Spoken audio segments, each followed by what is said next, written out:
Bonjour à toutes et bonjour à tous. Donc aujourd'hui nous sommes le jeudi 9 avril. J'espère que vous allez bien. Alors c'est long, c'est difficile. J'espère que vous n'avez pas trop de devoirs. Si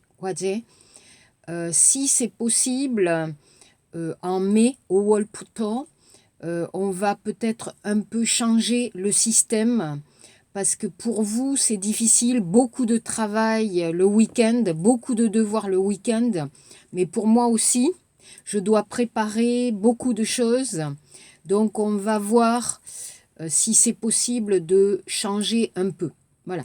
Alors aujourd'hui, on va d'abord regarder le texte, s'il vous plaît. Donc page 92, Kushibi Peiji, page 92. Donc, si vous regardez... Alors, quand je donne un texte, s'il vous plaît, vous regardez bien le texte, les photos, les images, les dessins. Donc ici, vous voyez, il y a une carte.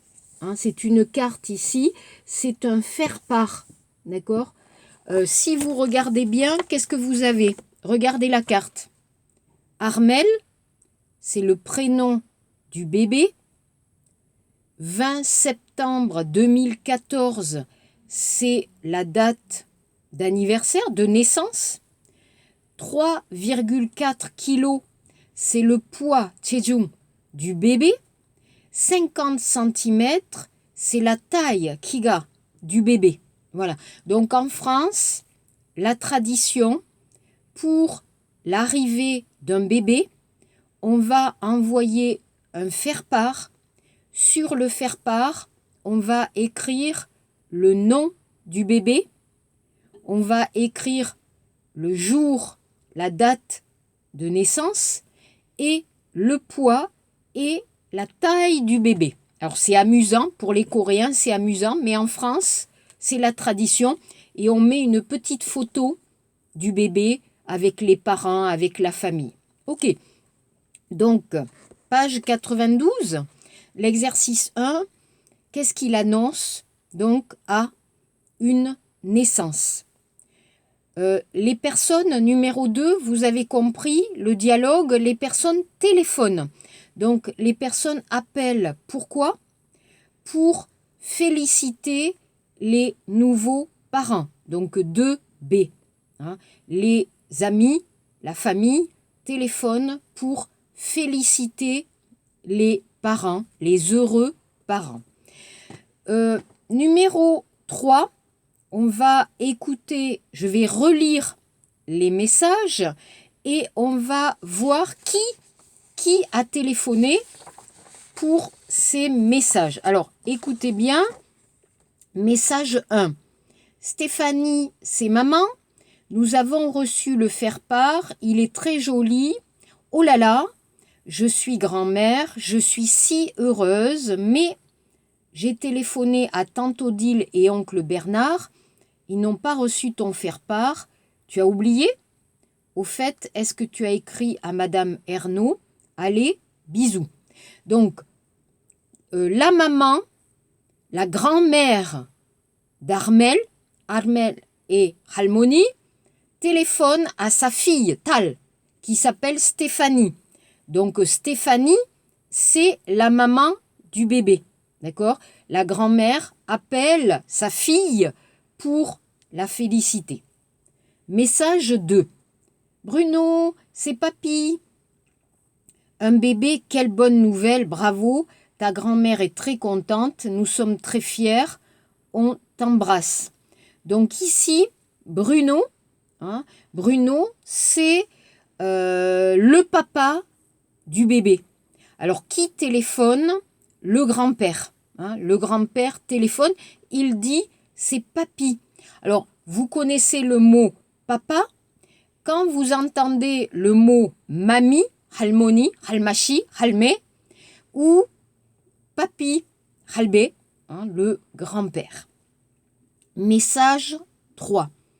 Salut Bruno, c'est Jérémy, ton vieil ami célibataire. Merci pour le faire-part et félicitations. je n'ai pas pu venir vous voir. J'espère que vous avez pris des photos d'Armel. Sinon, quand est-ce qu'on se voit? Salut. Donc ici, c'est l'ami de Bruno qui téléphone pour féliciter Bruno, le papa du bébé. Message 4. Salut Stéphanie, c'est Jacqueline. Nous avons reçu votre faire-part au bureau. Tout le monde vous félicite avec les collègues. Nous avons acheté un cadeau pour le bébé. Tu passes quand au bureau? À bientôt. Donc ici, c'est une collègue de Stéphanie qui téléphone à Stéphanie pour la féliciter. Donc vous comprenez que quand un bébé est né en France, on va envoyer un faire-part à la famille, aux parents, aux grands-parents, aux oncles, aux tantes et aussi peut-être aux voisins et aussi aux collègues pour annoncer la naissance. Et la famille, les amis, les collègues vont téléphoner ou envoyer un petit message pour féliciter. Voilà la tradition en France. 4. L'exercice 4. Complétez les phrases. Donc, complétez les phrases. La tante Odile n'a pas reçu le faire-part. B. Les grands-parents sont très fiers. C. Jérémy n'est pas marié. Il est célibataire. D. Les collègues ont acheté un cadeau pour le bébé. C'est vrai, en France, après la naissance d'un bébé, généralement, on va acheter un petit cadeau. Mais en Corée, on attend 100 jours pour venir voir le bébé et visiter la famille. C'est la tradition coréenne. En France, il n'y a pas de begil. On va voir le bébé après la naissance à l'hôpital ou chez les parents. Voilà, c'est la tradition en France. Ça, c'est bon. Ok, on va prendre après. Alors, je vous avais donné ici, je vous avais donné ce document, présenter ses vœux, d'accord? Donc, on va regarder les vœux. Alors, vous avez l'exercice 1, les messages à mettre dans l'ordre et à choisir la carte pour envoyer le message. Alors, le message 1, qu'est-ce que c'est? Toutes mes félicitations aux heureux parents. Donc, vous avez compris que c'est la carte C pour féliciter la naissance d'un bébé. La carte, alors numéro 2, je te félicite pour ton diplôme, bravo. Donc, c'est la carte D. Alors, je ne sais pas, vous, mais alors en France, il n'y a pas 졸업식.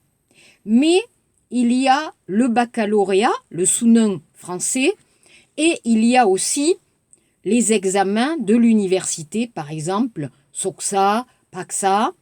Après les diplômes, après les examens, c'est possible d'envoyer un message pour féliciter et aussi c'est possible de donner un cadeau. Par exemple, souvent, après le baccalauréat, les parents, les grands-parents vont donner de l'argent ou vont préparer un cadeau pour féliciter. Mais par exemple, à l'université, il n'y a pas de fête pour les diplômes, 졸업식, comme en Corée, avec le vêtement, les photos, l'album. En France, il n'y en a pas. Il n'y a pas. Ok, numéro 3. Alors, numéro 3, qu'est-ce que c'est? Nos vœux chaleureux pour la saison des fêtes. Donc, vous voyez la carte A, pour Noël ou pour la nouvelle année, il est important, nécessaire, pas toujours, mais vous pouvez envoyer une carte pour souhaiter joyeux Noël ou bonne année. La carte 4, la carte 4, alors là c'est différent. Vous êtes à l'hôpital, vous avez un accident, vous avez été malade, vous avez eu le coronavirus on vous envoie une carte et donc remets-toi vite et bon courage, c'est la carte E. En France, c'est possible, ou un petit message par téléphone. 5. Tu deviens vieux, meilleurs vœux pour ce jour spécial. Alors là, vous avez compris, B, c'est pour l'anniversaire.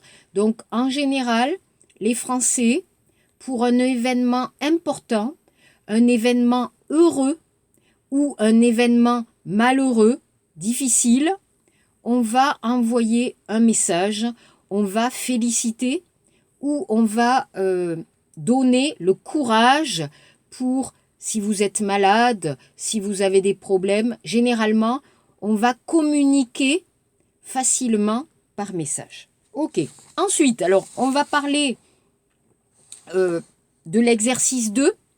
Donc, vous voyez toujours au Shipsa Peiji Mite exercice 2, Ibon Munje.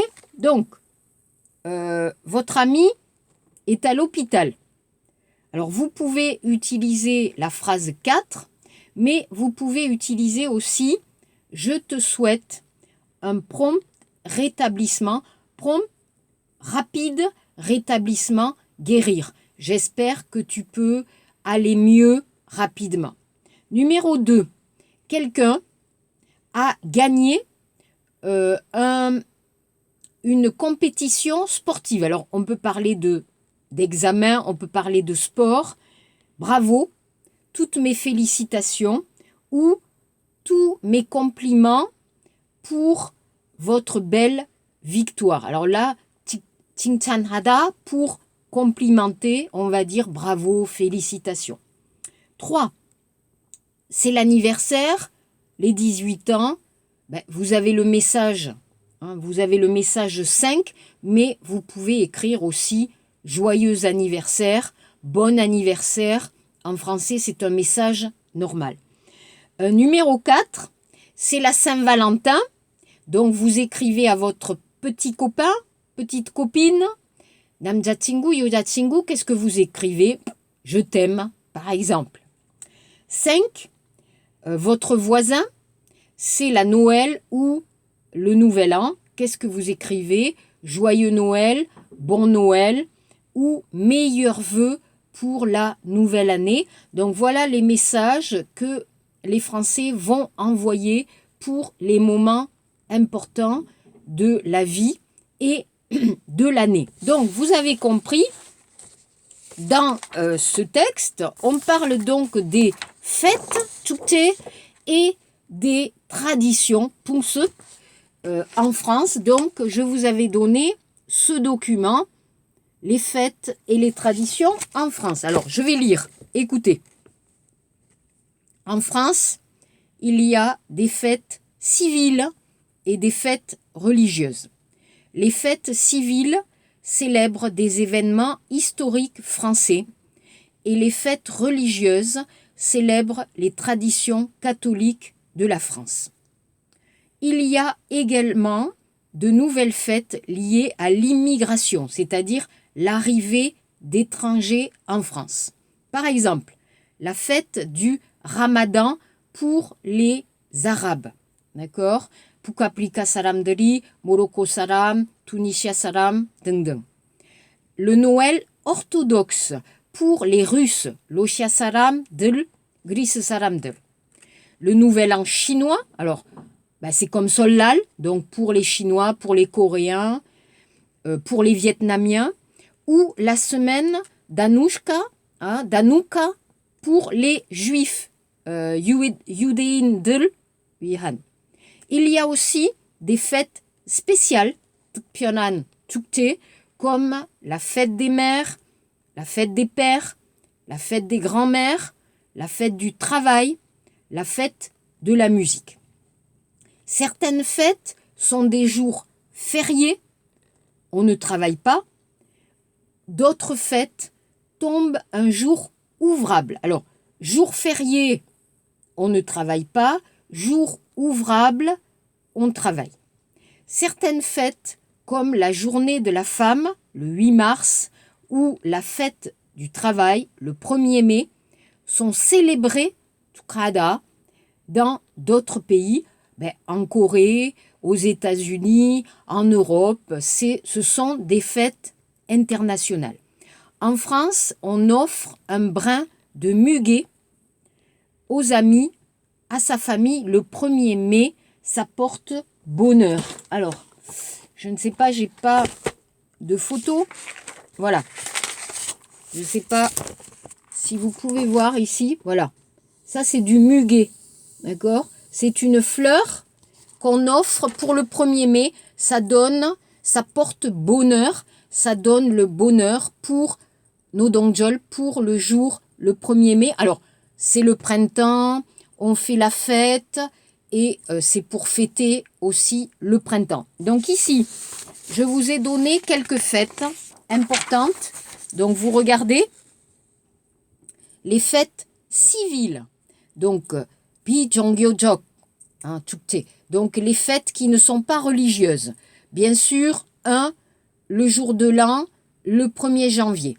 Donc, pour la soirée du 31 décembre, les amis se réunissent à la maison, au restaurant. On fait la fête, on boit du champagne et à minuit, on va s'embrasser, Popo, Kisrada, et on va dire bonne année. Ce n'est pas bon, il y a une superstition, Michin. Avant le 1er janvier, on ne doit pas dire bonne année. Seulement à minuit, on va dire bonne année. D'accord? Et après, on peut dire bonne année. Avant, c'est pas bon. Napundingjo, donc superstition. Avant le 1er janvier, on ne dit pas bonne année. Pour le 1er janvier, il est possible de donner des cadeaux. Alors, vous avez Kalin, vous avez à l'université des personnes qui font le ménage, Chongso Ajuma, vous allez donner un peu d'argent ou vous allez donner un cadeau, par exemple. Comme pour Solal, en Corée, la même chose. Le 1er mai, donc, je vous ai dit que c'était la fête des ouvriers, c'est donc Nodongjol. On fête aussi en Corée et on va donner le muguet, un bangulkot. C'est une petite fleur très jolie. Le 8 mai, alors très important, le 8 mai, c'est la fête de la fin de la Deuxième Guerre mondiale, 제2차 전쟁. Donc, 1939년부터 1945년까지, donc le 8 mai, on va fêter la fin de la guerre. Le 14 juillet, vous connaissez bien, c'est la fête nationale qui a été donc la Révolution française, Daehyeongmyeong, 1789, 1789년. Donc on va fêter en France. Alors qu'est-ce que vous avez? Vous voyez, sur les Champs-Élysées, vous avez un défilé, vous avez le défilé militaire, et le soir, vous avez des feux d'artifice, Pulkonnori, à Paris, bien sûr, mais à Bordeaux, à Marseille, dans beaucoup de villes, on va fêter le 14 juillet. Et aussi, les pompiers Sobangbu vont organiser un bal, donc musique, on danse dans la rue, on chante, on fait la fête. D'accord? Et enfin, le 11 novembre, c'est pour fêter la fin de la Première Guerre mondiale, 제1차 전쟁, 1914, 1914년, 1918, 1918년. Donc, on va fêter la fin de la guerre. Voilà, en France, les fêtes civiles. Enfin, les fêtes catholiques. Alors, il y en a beaucoup. Et oui, la France est un pays chrétien catholique. On va commencer par Noël, le 25 décembre, qui est la plus grande fête française préférée des Français. Donc, on va commencer le 24 décembre. Le 24 décembre, le soir, la nuit, Pamé, on va aller à l'église Songdang et il y a une grande messe, Missa. On va prier, d'accord, Kidoada. Et il y a la famille ensemble. Et le 25 décembre, on va manger spécialement la dinde, tilmyeonjo, et aussi, je vous montre la photo. Donc voilà, donc c'est Noël et on va manger la bûche. Vous voyez ce gâteau, ça s'appelle la bûche de Noël. C'est une fête de famille et on va donner des cadeaux aux enfants. Vous avez l'arbre de Noël, Christmas tree. Vous avez la crèche en bas et sous l'arbre, donc Christmas tree mitte, on va mettre des cadeaux, sans moule, pour les enfants. C'est une grande tradition française. En janvier, vous avez la fête des rois, d'accord? La fête des rois. Donc, vous avez un gâteau qui s'appelle la galette des rois. Donc, on va fêter et c'est un peu difficile d'expliquer pour les Coréens, mais c'est une tradition en janvier. En février, vous avez la fête et on va faire des crêpes. L'hiver est fini. La crêpe, si vous regardez crêpe moyen, c'est la forme du soleil, taeyang. Donc, ça va donner l'argent, don, chandon, moyen, mais aussi ça va donner le bonheur, hembok. Donc, on va faire des crêpes pour donner le bonheur et l'argent. C'est une tradition en France. Mars, avril, maintenant, c'est Pâques pour Aljol. Donc, Pâques, on va aller à la messe, on va aller à l'église, on va prier et on va manger du chocolat. On va manger du chocolat keran avec des œufs. Vous connaissez bien si vous êtes chrétien. 40 jours après Pâques, vous avez l'Ascension. C'est difficile. Le 15 août, en août, vous avez la fête de la Vierge, Songmo Maria et Chukche. Le 1er novembre, vous avez la Toussaint. Alors la Toussaint, c'est comme Chuseok pour les Coréens. On va aller au cimetière Myoji et on va donner des fleurs kukwakot sur la tombe des ancêtres, Chosangdeul, pour les grands-parents, pour la famille. Voilà, c'est un peu comme Chuseok. Voilà. Voilà les fêtes religieuses, spécialement catholiques en France.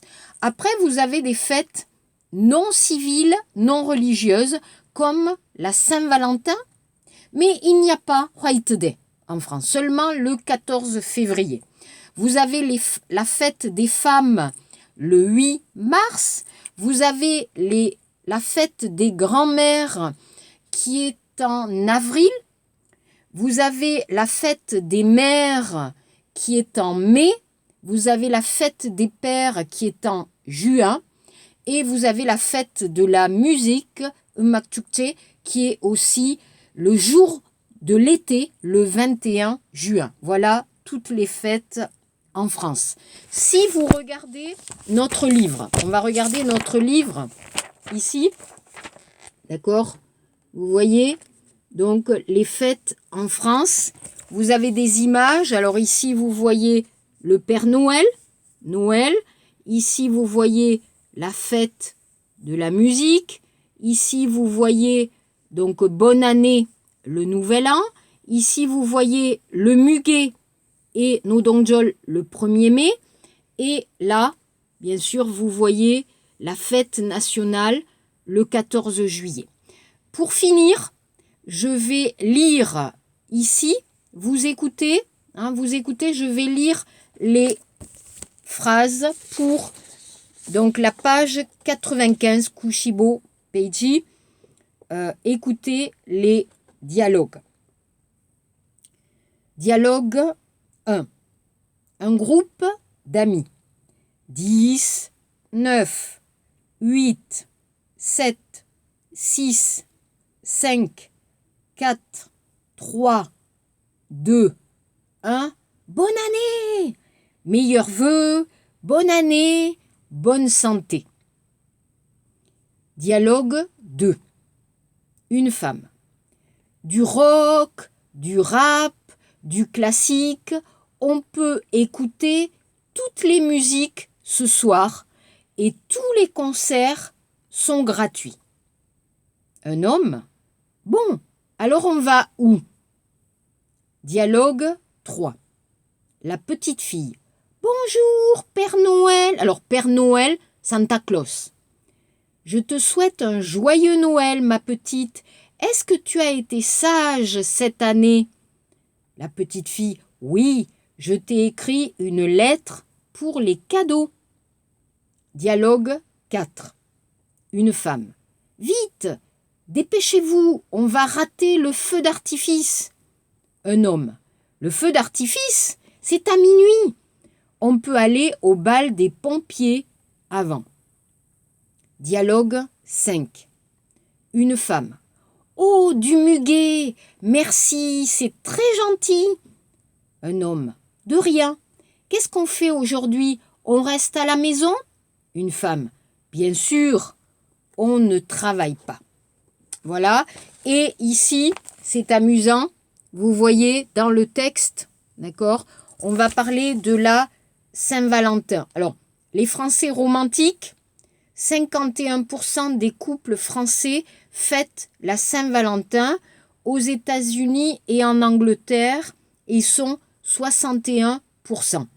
En France, les amoureux vont dîner au restaurant, 37%, ou offrent un bouquet de fleurs, Cotabal, 25%, un parfum, Hyangsu, 22%, ou des bijoux, 16%, Posok. Voilà. Donc, je vous demande, en Corée, pour votre petit ami, 남자친구, 여자친구, alors imaginez, pour la Saint-Valentin, qu'est-ce que vous voulez donner? Quel cadeau vous voulez donner? Voilà.